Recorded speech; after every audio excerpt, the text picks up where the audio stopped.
አንድ የሆነ ትምህርት ነክ በጤና ላይ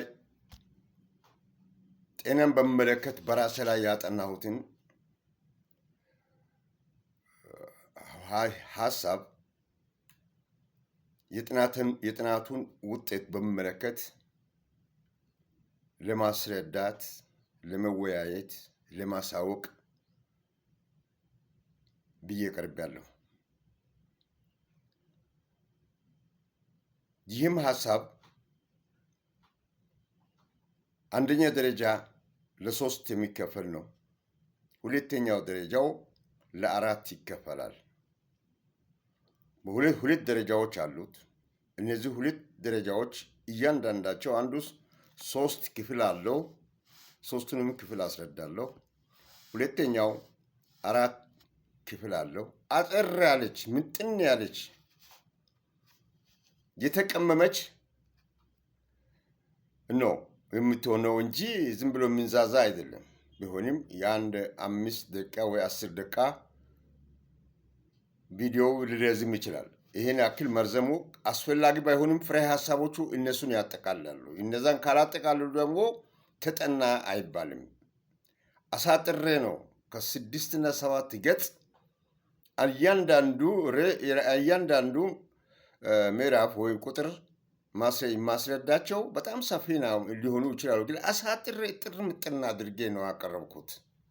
ስለዚህ ለ3 የከፈልኳቸውን አስቀድሜ በርዕሱ ውስጥ እያንዳንዱ ርዕስ አለው። ርዕሱ ውስጥ የተከፈሉትን አጠር አድርጌ እናገራለሁ።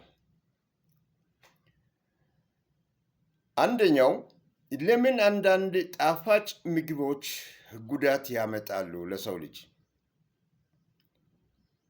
በእኛ ዕድሜ አሁን እኛ በደረስንበት በ21ኛው ክፍለ ዘመን ላይ ብላልን ጣፋጭ ምግቦች ጉዳት ያመጣሉ ተብሎ ሲነገርን እንሰማለን።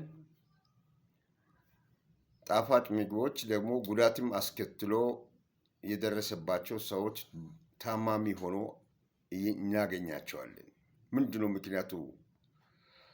ምንድናቸው ጣፋጭ ምግቦች በአጠቃላይ ከሌላው ምግብ የተለየ ውስጣቸው ያለው ምንድነው የሚለውን እናያለን። እስቲ አብዛኛውን ይህ ጊዜ በጣም የሚጣፍጡ ምግቦች የሚባሉት በጣም ይጣፍጣሉ። የሚጣፍጥ ምግብ የምንላቸው ስኳር ነክ፣ ስብ ነክ፣ ጨው የመሳሰሉ ናቸው። እንግዲህ በጣም ይጣፍጣሉ፣ ጣፋጭ ናቸው የምንላቸው በተፈጥሮ ስኳር ያሉም አሉ። በተፈጥሮ ደግሞ እንደ ስብ የሚፈጥሩም አሉ። ጨው በተፈጥሮ ጨው ያለው አለ። ተጨማሪ ጨው ደግሞ ሰው ሰራሽ ጨውም አለ። እነዚህ ናቸው የሚጥሙ ምግቦች፣ የሚጣፍጡ ምግቦችን ይጣፍጣሉ፣ ጣፋጭ ምግብ ናቸው የምንላቸውን ስም ያሰጣቸው። ይሄ በአንደኛው ላይ ያለው አጭር ሀሳብ ነው። እነዚህ ብዙ ከተበሉ ሊያመጡ የሚችሉት ችግሮች በዚህ በአንደኛው ውስጥ ዝርዝር አውጥቻለሁ በራሴ ላይ። እንደዚህ ባደርግ ምን ያመጣብኛል ብዬ የነዛን አውጥቻለሁ። ምናልባት እነዛን ከበላው እነዚህ ተጨማሪ አድርጌ ከተጠቀምኩ፣ ከአግባብ ውጪ ከተጠቀምኩ የሰውነት መጠን ወይም ውፍረት ሊጨምር ይችላሉ። የልብ በሽታ ሊያስከትልብኝ ይችላል። የደም ግፊት ሊመጣ ይችላል። የስኳር በሽታም ሊያመጣ ይችላል የሚል ሀሳብ በውስጤ ይዤ ያመጣሉ አያመጡም የሚለው ያደረግኩትን አልዘረዝርም፣ እዛ ውስጥ አልገባም። በጣም ሰፊ ነው። እነዚህ አሁን ከታች ያሉ ከላይ ያሉ 3ቱን ብዙ ከበላ ሊያመጣ የሚችሉት የሰውነት መጠን መጨመር ውፍረት ነው ማለት ነው። መጠን መጨመር ማለት ትወፍራለህ። የልብ በሽታ ሊያመጣብህ ይችላል። የደም ግፊትም በሽታ ሊያስይዝም ይችላል። የስኳር በሽታም ሊያስይዝ ይችላል የሚለውን በራሴ ላይ ሞክሬ እኔ ከለመድኩት ውጭ መውጣት ስለማልፈልግ በለመድኩት መሰረት ሁሉንም በላው። ግን ሁሉም ጣፋጭ ምግብ ጎጂ አይደለም። በአንዳንዶቹ ውስጥ በአንዳንድ ጤናማ ምግቦችም ጣፋጭ ሊሆኑ የሚሆኑ አሉ። ጣፋጭ አሉ። በጣም ጤናማ ምግቦችም ጣፋጮች ና ጣፋጭ ያልሆነ የማይጥም ምግብ እኔ አልበላም። በተፈጥሮ አይደለም ሰው ሰራሽ እንደው አሁን ለምሳሌ አታክልት፣ ፍራፍሬ፣ የተለያዩ ነገሮች ሰው አይደለም የሚቀምማቸው። የተቀመሙ ራሳቸው ያሉ ናቸው። እሱንም ሱካር ጨምረው የሚጠጡ አሉ። ጨምሬም ጠጥቻለሁ። ሁሉም ጣፋጭ ምግብ ጎጂ አይደለም። ጎጂ የሚሆነው ግን በሌላ መልክ ስትጠቀም ነው። ለምሳሌ ፍራፍሬ ጣፋጭ ነው፣ በጣም ጣፋጭ ነው። የተፈጥሮ ጣፋጭነት አለው፣ ሰው ሰራሽ አይደለም። ማንጎ፣ ፓም፣ ማር እነዚህ ሁሉ በጣም ጣፋጮች ናቸው። ወተት በጣም ጣፋጮች ናቸው። አንዳንድ ተፈጥሯዊ ምግቦች የሚባሉት አሉ፣ በጣም ጣፋጮች ናቸው። በሽታ ያመጣሉ አይደለም። ስለዚህ እነዚህ ጣፋጭ ቢሆኑም ሁሉም እኔ አሁን የጠቀስኳቸው ቫይታሚንና አካል የሚጠቅሙ ነገር አሉባቸው። ጣፋጭ ስለሆኑ በሽታ ያስከትላሉ አይደለም፣ አካል የሚጠቅሙ ነገሮች ናቸው ብለን ከተነጋገርን ብዬ ወስጄ ተጠቅሜያለሁ። እነዚህ ሁሉ ከላይ የተጠቀሱትን ከፍተኛ ስኳር፣ ስብ ያላቸውን፣ ጨውንም ጭምር ያላቸውን፣ ሁለተኛ ሰውነት መጠን ይጨምራሉ የተባሉትን የልብ በሽታ፣ የደም ግፊት፣ የስኳር በሽታ ያመጣሉ ተብሎ የተጠሉትን ሁሉም ደግሞ ጎጂ አለመሆናቸውን ጣፋጭ ለሆኑ የጣፋጭ ምግብ የሆኑ ሁሉ ጎጂ አለመሆናቸውን ፍራፍሬ፣ ሙዝ፣ ማንጎ፣ ፓም፣ ማር፣ አንዳንድ ተፈጥሯዊ ምግቦች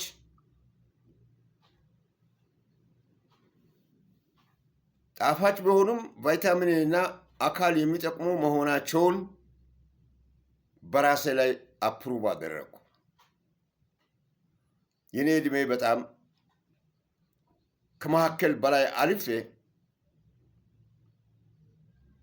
አንድ ሁለተኛውን ቀርጥፌ ወደ 3ኛው ደረጃ ደርሻለሁ። ይህን እያደረግኩ በዚህ ጉዳይ ላይ ዋና መርህ ብዬ ወሰድኩት ችግር ያለው ጣፋጭነቱን የምግብ ወይ የተለያዩ አይነቶች ጣፋጭነቱ አይደለም። ችግር ያለው በጣም የገረመኝ እዚህ ላይ ነው። አብዝቼ ሞክሬ ምን እንደሆነ የለየሁበት ነጥብ ነበረ። ድሮ ገና እንደዚሁ ራሴ ያውቀ ነገሮችን ተመራምሬ መድረስ ባልቻልኩበት ዘመን ልጅ ሆኜ ተልኬ ወደ አንድ ሰው ቤት ሄጄ ያ ቤት በጣም ከቤተሰቦቼ ጋር የሚቀራረቡ ስለሆነ ከአባት እናቴ ጋር የሚቀራረቡ ስለሆነ ቤቱም ደግሞ ደቦ ነበረ። በደቦ መካከል ላይ ወደ ማታ አካባቢ ነው ሰው እየበላ እየጠጣ እየተዝናና፣ ያውም የቤተ ክርስቲያን ደቦ ነው። ይሄ በተለያየ ሁኔታ በክርስትና እምነት ያሉ ሰዎች የሚጠቀሙበት ደቦ ነው። ወተት በደቦው ላይ ከምግቡ ጋር የሚጠቀሙት ወተት ነው። ይሄንን ወተት አነሳችና ጠጣ ብላ ከአቅሜ በላይ ሰጠች። እኔ ብዙ ነገር ከወትሮም ብዙ መብላት አልወድም፣ መጠጣት አልወድም፣ ማድረግ አልወድም እና ወተቱን ስትሰጠኝ ግጥም አድርጌ ጠጣው። ውሃ ጢም እንደሚጠጣ ጠጣሁና የተረፈውን ስመል በፍጹም ጨርሳለች። ካልጨርስ እንደውም ጨምራለሁ የጠጣሁት ላይ ሌላ ጨመረችና ጨርሰን አለች። ምን ተፍረተን ምንም ማድረግ ስለማልችል ይዤ መሄድ አልችልም። ስለዚህ በተቀመጥኩበት ቦታ ላይ ሲጠጣ ሆዴ ቁዝር አለ። ከጠጣው በኋላ ከቦታው ያን ሁሉ ጠጥቼ ከጨረስኩ በኋላ ከቦታው መነሳት አልቻልኩም። በቃ ታመምኩ። አሃ ወተትም ለካ ሰውን በሽታ ላይ ይጥላል ብዬ ሆዴ የቤታችንም ወተት አለ። ትኩስ ወተት ነው የምንጠጣው። ይሄ አረራ ወተት ነው፣ የተናጠ ቅቤ የወጣ ወተት ነው የጠጣሁት። ምንድን ነው ምናምን ብዬ በቃ በልጅነቴ ማድረግ የሚገባኝን ማድረግ በቃ የሄድኩ መንገድ ላይ እየታመምኩ እየወደቅኩ በደረስኩ እንዳመመኝ እና ለእናቴ ነገርኩ። ምንም ማድረግ አትችልም፣ ታምሜ ተወጣሁ እላለሁ። ስለዚህ ችግር ያለው ጣፋጭነቱ አይደለም መጠኑ ነው። እኔ የወሰድኩት የምግብ ጣፋጭነቱ ሳይሆን ችግር የሚያመጣው መጠኑ ስለሆነ ተረዳው። በመጠኑ ለበላ አብዛኛውን ጊዜ ችግር አይፈጥርም። በመጠኑ ለበላ ማንኛውም ምግብ በመጠኑ ከበላ ችግር አይፈጥርም። ከመጠን በላይ ከበላ ጤናው ላይ ችግር ሊያመጣ ይችላል። እርግጥ ነው፣ አይቻለሁ። መድኃኒት ለታመመ ሰው መድኃኒት ይታዘዛል። ሐኪም ዶክተር በሰዓት መውሰድ የሚገባውን በቀን የሚገባውን ያዛል። በሽታው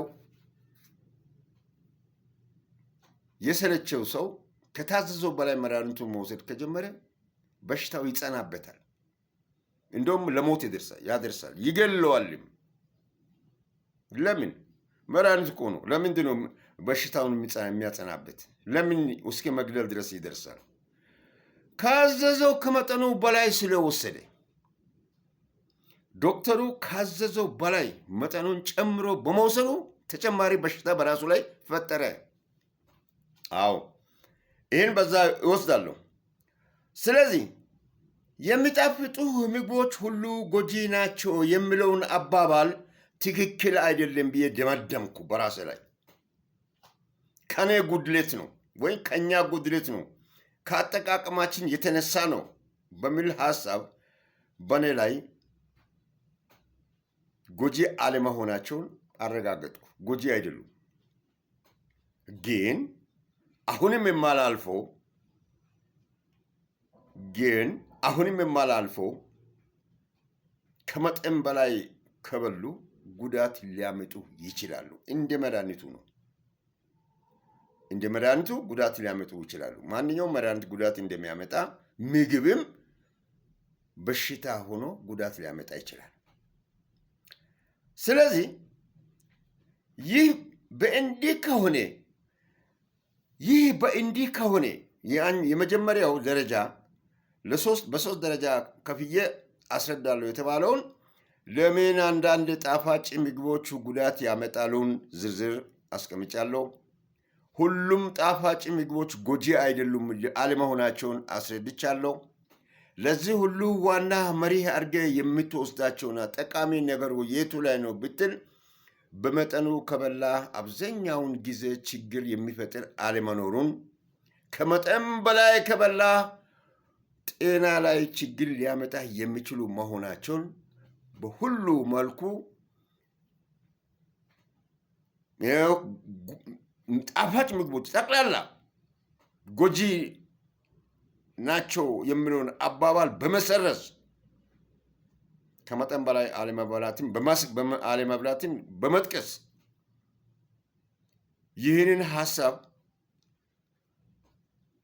ሰዎች ለምን ጣፋጭ ምግብን በጣም እንደሚወዱ በአጭሩና ግልጽ ሁኔታን ለመመልከት ወደ ሁለተኛ ዙር አንደኛውን ዙር ጨርሼ ወደ ሁለተኛው ዙር መሻገሬ ነው። አተከታተሉኝ። አንደኛው ዙር ከላይ በተዘረዘረው መሰረት ጨርሻለሁ። ሁለተኛውን ዙር በአጭሩ ግልጽ ሁኔታን ለማመልከት ዞሬያለሁ። ለምንድን ነው ሰዎች ጣፋጭ ምግብ የሚወዱት የሚፈልጉት? ምን ያስገድሏቸው ነው? ጣፋጭ ምግብ በሽታ ያስይዛል እየተባለ እየተወራ በሽታ እንደሚያስይዝም ከመጠን በላይ የምንጠቀም ከሆነ የሚለውን ሀሳብ ጠቅላላ አእምሯችን ለምን አይረሳም? ጣፋጭ ምግብን ለምን አንረሳም? ለምንድን ነው ሰው ጣፋጭ ምግብ የሚፈልገው? እኔ ጣፋጭ ምግብ ካልጣፈጠኝ አልበላም። ይግደለኝ እንጂ አልበላም በፍጹም። ግን ስበላ ራስን አውቃለሁ። ስለዚህ የሰው ጣፋጭ ምግብ መለማመድ መውሰድ ከየት መጣ? ምን አመጣ? ሰዎች ጣፋጭ ምግብ ከየት ነው የለመዱት? ማን አለማመዳቸው? ሳይንስና ቴክኖሎጂ አልተስፋፋም። ከጋሪዎች ስርዓት ማህበር ጀምሮ ነው ሰው ምግብ መብላት የጀመረው። ከየት ነው ይህን ታዲያ ጣፋጭ ምግብ መውደድን ያመጣው የሚል በራሴ ጭንቅላት ውስጥ ማሰብ አሰብኩ። እንዴ ሰው ልጅ እንደ በፊት ያልነበረ ነገር እንዴት አድርጎ ነው ጣፋጭ ምግብን አሳዶ መጠቀም የፈለገው?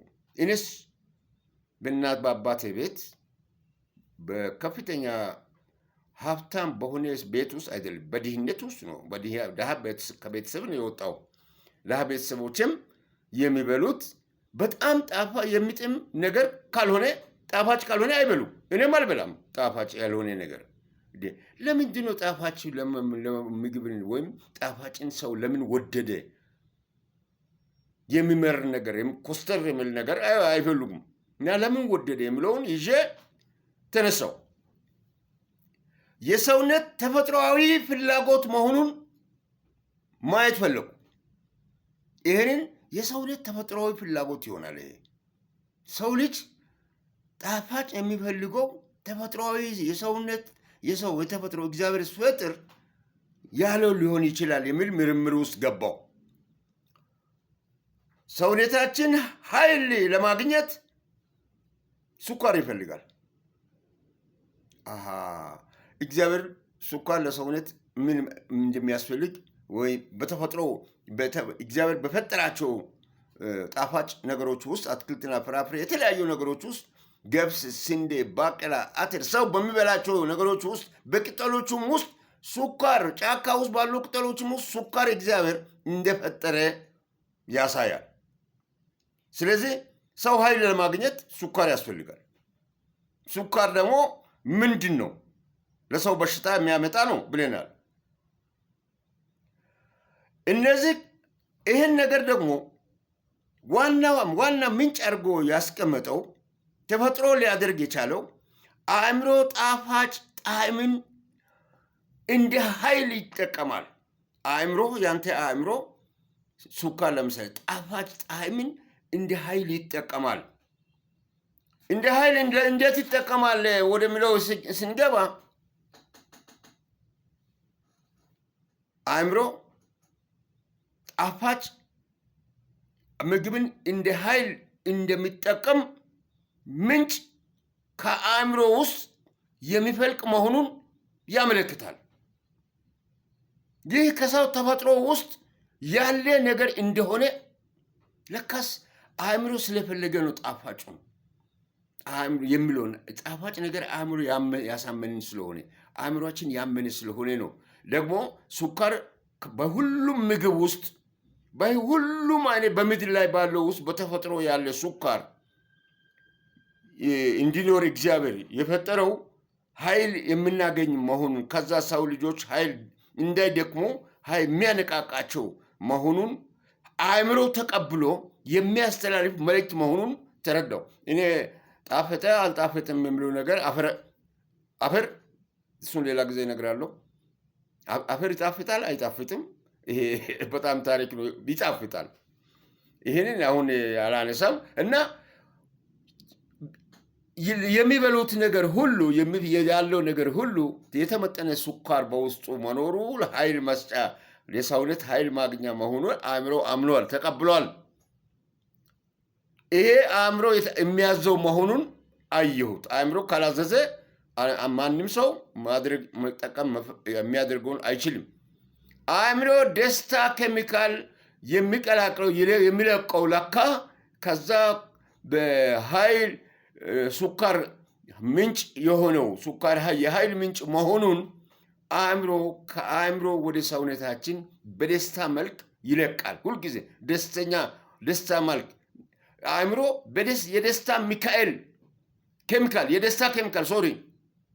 የደስታ ኬሚካል ወደ ሰውነታችን ውስጥ ይለቃል። እንዴት ነው የሚለቀው? ጣፋጭ ምግብ ሲበላ አእምሮ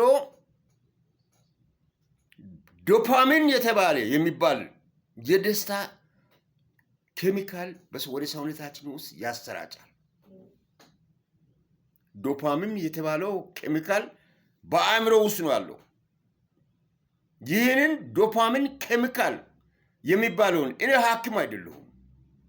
ስሙን ምንም ውስጥ ገብቼ ፈልጌ ሰውን የሚያስደስተው ነገር ምንድን ነው? በአእምሮ ውስጥ ያለው ሰው የሚፈልገውን ካገኘ በኋላ ይደሰታል። ለምንድን ነው የሚደሰተው የሚለውን ጥያቄ እሱ ዝርዝሩ ሳልገባም አሁን ገብቼ ነው ዶፓሚን የሚባል ኬሚካል በአእምሮ ውስጥ እንዳለና ያ በአእምሮ ውስጥ ያለው ዶፓሚን ኬሚካል ጣፋጭ ምግቦችን በልተን እንድንደሰት የሚያደርገውን ያሰራጫል። ያ ዶፓሚን ኬሚካል ተፈጥሯዊ ኬሚካሉ ውጭ ተጨማሪ ኬሚካል ያልታከለበት በመሆኑ አእምሮ ተቀብሎታል። ጣፋጭ ምግብን ጣፋጭ የሆኑ ምግቦችን አእምሮ ተቀብለዋል። በደስታ ተደስቶ ነው ሰው የሚጠቀመው። ተቀብሎም በልቶ ይረካል። ዶፓሚን ኬሚካል የሚባል የደስታ ኬሚካል በሰው ወደ ሰውነት በሚያሰራጩበት ጊዜ ይህ ሰውን ደስ እንዲለው ያደርጋል። ስለዚህ እንደገና መልሰን ትላንትና አትክልት የበላ ሰው ዛሬም ይበላል። ትላንትና ጣፋጭ ምግብ የበላ ሰው ዛሬም ይበላል፣ ነገም ይበላል፣ ተነጎዳም ይበላል። ከትውልድ እስከ ትውልድ እየተወራረሰ መጣ እየተደሰተ የደስታ ምንጩ መሆኑን ጣፋጭ ምግቦችን ወይም የተለያዩ ኃይል ማምንጫ ሱካር የሚያገኘው የተመጠነ ሱካር በውስጡ ያለውን አእምሮ አዞ ተቀብሎ አእምሮ ያንን ዶፓሚን ኬሚካል ወደ ሰውነት ውስጥ በሚያሰራጭበት ጊዜ ጤናማ ደስታ እየተደሰተ መብላት ለመደ ሰው ልጅ። ግን ይሄ ሁለተኛው ነው። በራስ በኩል ለመደ። ሰዎች የሰጡትም መልስ ትክክል ነው። ዶፓሚን ኬሚካል ወደ ሰውነት የሚያሰራጨው አእምሮ ዶፓሚን ኬሚካል ወደ ሰውነት የሚያሰራጨው ነገር አሳማኝ ስለሆነ ከኔ ጤና ባለሙያ ሆኑና ጥሩ እውቀት ያላቸው ሰዎችን አነጋግሬ ያገኘሁት ያ እኔ ከእውቀቴ ውጭ ያገኘሁት ስለሆነ አእምሮ ዶፓሚን ኬሚካል እንደሚያመርት በፍጹም እንደሚለቅ አላውቅም ነበረ። ይሄ ምርምርና ቴክኖሎጂ ውጤቶች ያስገኙትን አማክሬ ያገኘሁት ነው። ወደ እሱ ሲገባ ደግሞ እሱ በጣም ሰፊ ትንታኔ ያለው እኔ እዛ ውስጥ አልገባም። ከአቅሜ በላይ ገብቼ ጭንቅላትን አእምሮዬን ለማስጨነቅ አልፈልግም። በራሴ ላይ የምወስዳቸው ነገሮች ለማሻሻልና ለመለወጥ፣ ለመጠንቀቅ፣ ለመጠበቅ ፈልጌ ነው ይህንንም ተሯሩጬ ማግኘት የፈለኩት። ይህን በዚህ ካልኩ ይሄ አእምሮ ለምን ጣፋጭ ምግብን እንዲበላ እንዳዘዘ የራሱ ኃይል ማገኛ መንገዱን ለአካል ለሰው ልጅ አእምሮ ተቀብሎ የሚያደርግ ስለመሆኑ አንድንና ሁለት አድርጌ ማስረዳት ከቻልኩ እኔ እንደተረዳሁ ማስረዳት ከቻልኩ፣ ሶስተኛው በታሪክ ያለ ምክንያት አለ። ከየት መጣ የሚለው ነገር እንዳጠይቅ በታሪክ ያለ ነገር አለ። ከዚህ በፊት በሰዎች ህይወት ምግብ ማግኘት ከባድ ነበረ ይላሉ። አሁን እኛ በድርቅ ነው የወሰንነው። ዝናብ ሰው ሰራሽ ተፈጥሮ የተለያየ ነገር ችግሮች በሚመጡበት ጊዜ ምግብ ማግኘት ሰዎች ለህይወት ምግብ ማግኘት የሚቸገሩበት ጊዜ ነበረ በፊት፣ ከአሁን እንዳሁኑ ሳይሆን። ጣፋጭ ምግብ እንደ ፍራፍሬ ብዙ ኃይል ስለሚሰጥ አእምሮው ጣፋጭን እንዲወድ ተማረ። እነሱ ያን የሚበሉት አትክልትና ፍራፍሬ ጫካ ውስጥ አድኖ ቅጠላቅጠል የተለያየ ፍሬዎችን ለቅሞ በሚበሉበት ጊዜ ለምሳሌ ጫካ ውስጥ ያለው ሰው ወፍ ዘራሽ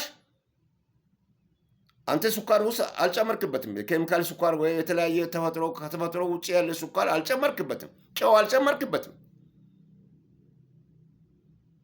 አሁን ለምሳሌ ብዙውን ጊዜ ይሄን ምርምር ወስጃለሁ። ጫት የሚቅሙ ሰዎች ጫትን ከስኳር ጋር ነው የሚቅሙት። ጫትን ከሌላ ጋር ነው የሚቅሙ። በጣም ኃይለኛ ምሬት ስለሚመር ስኳር ካልጨምሩ አይጠቅሙም። እነዛ ግን ተፈጥሮ ፍራፍሬ የሆኑት በሙሉ ስኳር ጨምሮ አይደለም ሰው የሚበላው።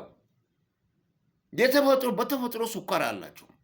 ምግብነት ለአእምሮ፣ ለጥንካሬ፣ ለጤንነት አእምሮ ጣፋጭን መውደድ እንዲችል የሚያደርግ መልእክት የሚያስተላልፈው ሁሉን አካቶ የያዙ ናቸው። በዛን ሰዓት ከጫካ ውስጥ ጋሪዮ ስርዓተ ማህበር የነበሩ ሰዎች አድኖ የሚበሉት ለቅሞ የሚበሉት ያን በሚበሉበት ጊዜ አእምሮ ጣፋጭን ተቀብሏል። ጣፋጭ ነገርን ወደደው። በቃ ወደደው። ምን ታደርጋለህ? አእምሮ የሰው ልጅ አእምሮ ከወደደው ዝንጀሮም እንኳን የማስቡ አንድ ከሰው ዝቅተኛ በጣም አነስተኛ 1 ምናምን የማሰብ ችሎታ ያለው ዝንጀሮ እንኳን ጣፋጭን ይወዳል። ስለዚህ አእምሯችን ጣፋጭ ነገር ወደደው። በጣፋጭ ነገር ውስጥ ስኳር መኖሩንም ተቀበለ። ያንን ዶፓሚን የሚባለውን መልእክት የሚለቀው ብሉ ብሎ የሚያዘው ሰውነታችን እንዲደሰት ጣፋጭን አግኝቶ እንዲደሰት የሚያደርጉን ሁሉ አደረገ። ለመድን። በልምድ የመጣ ነው። እንደ አውሮፕላን የፈለሰፉ ልጆች ሁለቱም ልጆች ተፈላስፈው ተመራምረው ጣፋጭ ምግብ የተፈጠረ አይደለም፣ ተፈጥሮ ነው። ተፈጥሮ ነው። በኬሚካል ኑክሌር ቦምብ መርምሮ ሰዎች እንደሰሩ የተሰራ አይደለም፣ ተፈጥሮ ነው። ጣፋጭ ነገር አእምሮ ተቀብሏል፣ ወዷል። አእምሮ የወደዱና የተቀበሉ ነገር ነው የምንጠቀመው። ታሪክ ነው። ይሄ መሰረታዊ ታሪክ ነው። መሬት ለምን ተፈጠረ ብለን መጠየቅ አንችልም። የመሬትን አፈጣጠር እስካሁን ድረስ እንደው በግምት ከምንናገረው በስተቀር ተጨባጭ ነገር አለመኖሩን የሚለይ በጣም እንግዲህ ከኔ በላይ ሁኔታውን የሚያውቅ ምሳሌ እንኳን ለማቅረብ የማይቻል ቢሆንም መሬት፣ ፀሐይ፣ ጨረቃ እንደዛ አይነት የደረሰበትን አፈጣጠሩን ሳይሆን እንዴት እንደሆኑ ለማየት ከመሄድ በስተቀር ወደ አፈጣጠሩ ምርምር ውስጥ የገባ የለም። ተፈጥሮ ጣፋጭ በአትክልትና ፍራፍሬዎችና የተለያዩ ነገሮች ውስጥ በተፈጥሮ ያለ ስለሆነ አእምሮ ተቀበለ። አእምሮ ስለተቀበለ ነው ታሪካዊ አመጣጡን ለእኛ ያስተላልፈውን ተቀብለን ነው የምንጠቀመው። እያበዛን ነው የተቸገርነው እንጂ። የዛሬው ችግር አእምሮ ጣፋጭን እንዲወደው ተማረ ካልን በኋላ አእምሮአችን ጣፋጭን እንዲወደው ተምሮ ያስተማረውን ከተቀበልን የዛሬው ችግር የባሰው እኛው የፈጠርነው ነው። ፋብሪካ የሚሰሩ ምግቦች እንውሰድ። ፋብሪካ ውስጥ የሚሰሩ ምግቦች እንደ አትክልትና ፍራፍሬ ሙዝ፣ ብርቱካን፣ ማንጎ፣ ፓም እንደዚሁም ሌሎች በጣም የሚለዩ ቀይ ስር፣ ካሮት፣ ስራ ምግቦች የተፈጥሮ ካሉት ጋር የተመጣጠነ አይደለም የሚሰራው። እነሱ በተፈጥሮ ባላቸው ስኳር ነው ለአእምሮ ደስታ የሚሰጡት።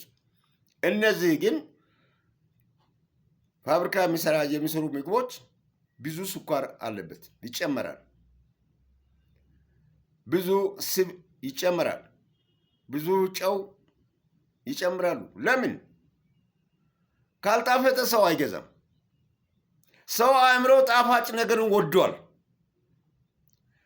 ጣፋጭን ነገር የወደደው የተፈጥሮ ሆኖ ከረጅም እንዲወደው በተደረገው አእምሮ የተቀበለውን እየተቀበለ መጥቶ ዛሬ ኢንዱስትሪ ምግብ ያለ ወደሚሰራበት ደረጃ ላይ ደርሷል። ስለዚህ የጣፈጠ ሁሉ መብላት ለምዷል። የዛሬው ችግር የፋብሪካ የሚሰሩ ምግቦች የስኳር ተጨማሪ መጨመር፣ አብስቶ መጨመር፣ እኛም ደግሞ አብስተን መብላት፣ አዘውትረን መብላት፣ እንደገኛ ከላዩ ላይ ሳነሳ ሰዓት ሳንወስን ሳንለካ መንገድ እየሄድን እየገባን እየበላን እያላብን መሄድ ለመድን። በሽታውም የስኳር በሽታውም የደም ግፊቱም ውፍረቱም ሌላውም እየጨመረ መጣ። እኛው ያመጣነው ነገር ነው። አእምሮው የለመደውን ጣፋጭን እንዲወደው ከተማረው ውጭ ተጨማሪ ወደድን። የፋብሪካ ውጤቶችን በመጠቀም ተጎዳን። እኔ የፋብሪካ ውጤት ነው በልቼ የምኖረው እንጂ እስካሁን ድረስ 20 ዓመት ቀቅዬ በልቼ አላውቅም። ነጭ ዳቦ ነው ደግሞ የሚበላው፣ ቀይ ዳቦም አልበላም። ስኳር ተጨምሮበት ነው። አንድ ሰው መብላት የተመጠነችውን ስኳሩ የሚጎዳኝ መሆኑን ስለማቅ 2-3 ስላሽ በልቼ ነው ጾምን ውዬ ጾምን አደርኩ እንዳልል ምበላው። 20 ዓመት ነው የበላሁት ዳቦ። ሌላ ምንም አይነት ቤቱ ቀቅዬ ምግብ ሳልበላ የሚኖረው ሰው አያምንም። የሚያውቁኝ አምነዋል እንጂ በኔ ላይ የወሰድኩት ጥናት ነው። ይህን ሳረግ ወተት ኬሚካል ያለበት ወተት ነው የሚጠጣው። እኔ ባለሁበት ሀገር ፍሬሽ ወተት ማግኘት አትችልም። ተፈጥሮአዊ ወተት ማግኘት አትችልም። የኢንዱስትሪ ወተት ነው የምታገኘው። ይህም ወተት ከዛ ዳቦ ጋር ሱካር የተጨመረበት ዳቦ ጋር ሱካር የተጨመረ ወተት ጋር እየተጠቀምኩ ነው የምኖረው። እንዴት ነው የምጠቀመው? በመጠኑ ትንሽ አግበስብሼ በመብላት ሳይሆን ትንሽ ተጠቅሜ ይኸው እየኖርኩ ነኝ። ስለዚህ የእኛ ችግር በችግራችን ላይ ችግር የምንፈጥረው እኛው ነን። በጣም ሀብት ያለ ሰው ከሱፐር ማርኬት ውስጥ አገብስሶ ቤቱን ይሞላል ምግቡን። ልጆቹም ያን ሲበሉ እግዚአብሔር አያሳይ። እንዲህ አይነት ነገር ሰው የሞተ ይሻላል ከእንዲህ አይነት ህይወት ከሚኖር መነቃነቅ እስከሚችል ድረስ ከመኖር ውፍረቱ ነፋ አልጋ ላይ የተገላበጠ ልጅ ሆኖ የሚኖር አለ። በቃ ያም የራሳቸው ሰው ልጅ ጣፋጭ ለምን ተወደደ እንዴት ተለመደ ከምለው የተነሳ ጣፋጭ ነገሩ በጣም ሰው አካል ሰውነት ስለሚወድ የሰው ጭንቅላት ስለሚወድ ዶፓሚን የሚባለው መልእክት የሚተላለፈው ለሰው ጥንካሬ ኃይል ለመስጠት የሚለው የዳበረ በመሆኑ የሚቸግረንና የሚያምን ሳንለይ በመጠቀማችን የምንጎዳ መሆኑን ተረድቼ ጠንቃቃ ሆኜ እኖራለሁ። ጠንቃቃ ሆኜ ነው የምኖረው። ይህን ለማወቅ ያስገደደኝ ደግሞ እንዲህ ደረጃ ድረስ በራሴ ላይ ማጥናት ያስፈለገኝ መኖር ስለፈለኩ ነው። መሞት ቢፈልግ ኖሮ ድሮ ይሞታል። ይህ ከመጠን በላይ የሆነ ጣፋጭ ጤናን የሚጎዳ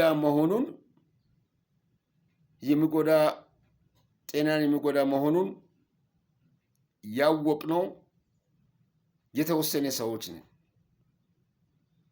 የተወሰነ ሰው ነው ከመጠን በላይ ጣፋጭ ጤናን የሚጎዳ መሆኑን ያወቀው የተወሰነ ሰው ነው። ለምን ጣፋጭ ሰው ይወዳል የሚለው ነገር ደግሞ በተፈጥሮ አእምሮአችን ጣፋጭን ከጥንት ሰው ከተፈጠረ ጊዜ ጀምሮ እንዲወደው ለአእምሮ የሰጠው ከፍተኛ የእውቀት መለኪያ ደረጃው ነው። አእምሮ ካልወደደ ጣፋጭን የሚወድ የለም። አእምሮ እንዲወደው ተገደደ። በቃ ዶፓሚን ወደ ሰውነቱ ውስጥ ጥንካሬ፣ ስኳር ማግኘት የሚቻልበትን የሚያሰራጨው ጣፋጭ በበላ ቁጥር የሚደሰተው እኔ ጣፋጭ ከበላው ጥሩ ነገር ምግብ ከበላው ጥሞኝ ከበላው በጣም ይደሰታሉ። በእውነት እንደዛ ነው። ምንም አይነት ነገር የሚያስደስተኝ ነገር የለም። አንድ እንጀራ ሙሉ አልበላም፣ ግማሹንም አልበላም። 1/3 ጣፍጦኝ ከበላው ውሃ ከጠጣው ቀኑ ሙሉ እውላለሁ የተደሰትኩ። ነገ ድረስ ምግብ ላልበላ ይችላለሁ። ምክንያቱም ጣፋጭ ቆንጆ ጣፋጭ ቅቤ የገባበት ዘይት ሳይሆን በቅቤ የተሰራ በምንቸት ድስት ውስጥ የተሰራች ወጥ አንድ ጭልፋ በፊት ተቀምጦ 2 ቆርሼ ተነስቼ እሄዳለሁ። ያ ልምድ ነው እኔ ያለኝ። ምክንያቱም አእምሮዬ በጣም ወዷል ጣፋጭ ነገር፣ ጥሩ የሚጣፍጥ የሚጥም ነገር፣ ጥሩ ሽታ ያለው ምግብ በጣም ይወደዋሉ። እናንተም ምናልባት አብስታችሁ በመብላታችሁ የሚታመጡ ጣጣና ችግር ነው እንጂ በተፈጥሮ እግዚአብሔር ብላ ብሎ ያዘዘው በምድር ላይ ያለው ውስጥ በሽታ የሚያመጣ ነገር ወይም በጦር ተወግተ ከሰው ተጣልተ ያሆነ አደጋ ደርሶ ከምትታመመው ከምትሆነው በስተቀር በተፈጥሮ ላይ እግዚአብሔር ለሰው ልጅ በሽታ አልፈጠርም። እኛንም በራሳችን ለኛ በሽታ እየፈጠርን ይላለሁ። ስለዚህ በጥቅሉ ሰዎች ጣፋጭ ምግብን የሚወዱት ተፈጥሯዊ ፍላጎት ነው። እኔ አንተ የሰጠኸው አይደለም። ተፈጥሯዊ ፍላጎት ነው። ይሄ ተፈጥሯዊ ግዴታ ነው። በቃ ሰው ወደደ፣ ተፈጥሯዊ ፍላጎት ነው። ስለዚህ መጠኑን ማስተካከልና መቆጣጠር ራሱን ብቻ ነው። ለአእምሮ ደስታ የሚሰጥና አእምሮ ዶፓሚን ኬሚካል ወደ ሰውነት የሚያሰራጨው ስለሆነ ነው። ከአእምሮ ውጭ ደግሞ ራሴ አንተ ቀፎ አይደለም። ዝም ብለን አእምሮ ካልሰራ ሞታል ማለት ነው። አእምሮ ነው የሚያስተላልፈው። ደስታ ምንጭ መሆኑን ስላወቀ ጣፋጭ መመገብ እንዳለበት ጣፋጭ ነገሮችን እንደምወድ ያስገደደ አእምሮ ስለሆነ አእምሮም ደግሞ ከጥንት ጋሪዎች ከሰው ከተፈጠረ ጊዜ ጀምሮ እንዲወደው የተማረ ስለሆነ አእምሮ ያን እየወደደ እስከዚህ ድረስ እስከኛው እስከ 21ኛው ክፍለ ዘመን ድረስ መጥቷል። ከታሪካዊ ልምድ ምክንያትም ነው የማይጥም ነገር የማይብሉ ሰዎች አለመብላታቸው ከጥንት ጀምሮ የመጣ ስለሆነ ስለለመድን ነው ጣፋጭ ነገሩን መመገብ የምንወደው ሰውነታችን አእምሮአችን የተቀበለው። ስለዚህ በራሳችን ላይ የምንፈጥረውን ችግር ከራሳችን ላይ ለማስወገድ ራሳችን ነን። አንተ ሆነህ ለአንተ የሚያስብል ሌላ የለም። ለአንተ የሚያስብህ ሌላ የለም። ለአንተው ያለህ አንተ ነህ። እነዚህን ሰዎች ለምን አንዳንድ ጣፋጭ ምግቦች ጉዳት ያመጣሉ የሚለውን ለሶስት ከፍዬ ለማስረዳት የተነሳሁት ከዚህ የተነሳ ነው። የሰዎች ጣፋጭ ምግብ መውደድ ከየት መጣ የሚለው የሰውነት ተፈጥሯዊ ፍላጎት የሆነ በመሆኑ ይህንንም የሰውነት ተፈጥሯዊ ፍላጎት መሆኑን የሚያስረዳ 44 ደረጃ ከፍዬ አስረድቻለሁ። ስለዚህ ወንድሞቼ፣ ወገኖቼ ለጤንነታችሁ ለጤንነቴ የምሆን ነው ይሄን ብዬ ነው ይሄን ቪዲዮ ጊዜን መስዋዕት ከፍዬ ብዙ ምርምር በራሴ ላይ አካሂጄ ባለሁበት ደረጃና እድሜ ላይ ሆኜ ይህንን ሀሳብ የሰነዘርኩላችሁ። ይህን ደግሞ በዚህ ቪዲዮ ላይ ብቻ ሳይሆን በኦንላይን በትክክል ሰዎች መረዳት እንዲችሉና ራሳቸውን መቆጣጠር በሚችሉበት መልክ ኦንላይን ለቅቄያለሁ። ቲክቶክ ላይም ለቅቄያለሁ። በየትኛውም ከኔ ጋር እኔ በሚጠቀማቸው ዌብሳይት ነው ብቻ ነው የማልጠቀመው እንጂ በሌላ በሁሉም ለእኔ ካሉኝ ወደ 5,000 ደንበኞች አሉኝ፣ ጓደኞች አለ። ለ5,000 መድረስ በሚችልበት ደረጃ ሁሉ አዳርሻለሁ። አመሰግናለሁ። ቸር ይግጠመን።